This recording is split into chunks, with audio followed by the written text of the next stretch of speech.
Gas দে, বিদ্যুৎ দে, নইলে গদি ছাইড়া দে। গণভোটের গণরায় বাস্তবায়ন না করলে বর্তমান সরকারকে ক্ষমতায় থাকতে দেওয়া হবে না, এমন হুঁশিয়ারি দিয়েছেন জাতীয় নাগরিক পার্টির আহ্বায়ক ও জাতীয় সংসদের বিরোধী দলীয় চিফ হুইপ নাহিদ ইসলাম। সরকার যদি গণভোটের রায়ের আলোকে জুলাই সনদ বাস্তবায়ন না করে, তাহলে গণ আন্দোলন এবং গণ অভ্যুত্থান পর্যন্ত যেতে আমরা বাধ্য হব। শুক্রবার বিকেলে যাত্রাবাড়ী শহীদ ফারুক সড়কে এনসিপি ঢাকা মহানগর দক্ষিণ আয়োজিত গণসমাবেশে তিনি এ হুঁশিয়ারি দেন। তারেক রহমানের হাতে বাংলাদেশের সার্বভৌমত্ব অক্ষুণ্ণ থাকতে পারছে না। নাহিদ ইসলাম বলেন, দেশের পরিবর্তন ও সংস্কারের লক্ষ্যেই গণ অভ্যুত্থানে অংশ নিয়েছিল এনসিপি।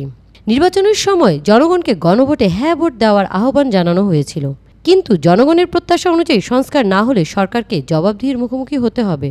সরকারের অপরিকল্পনা, সরকারের নজিরবিহীন লুটপাট, দুর্নীতি এর জন্য দায়ী।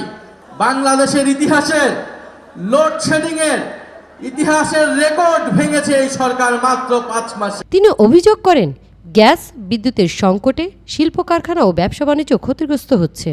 চাঁদাবাজির কারণে ব্যবসা করাও কঠিন হয়ে পড়েছে। দুর্নীতি ও লুটপাটের জন্য বিএনপিকে ভোট দিয়ে ক্ষমতায় বসানো হয়নি বলেও মন্তব্য করেন তিনি।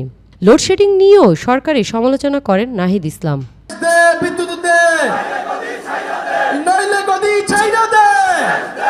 সাপ্তাহিক বাংলা গেজেট, নিউজ ডেস্ক। জনগণ এই সরকারকে লাল কার্ড দেখিয়ে দিবে ইনশাআল্লাহ।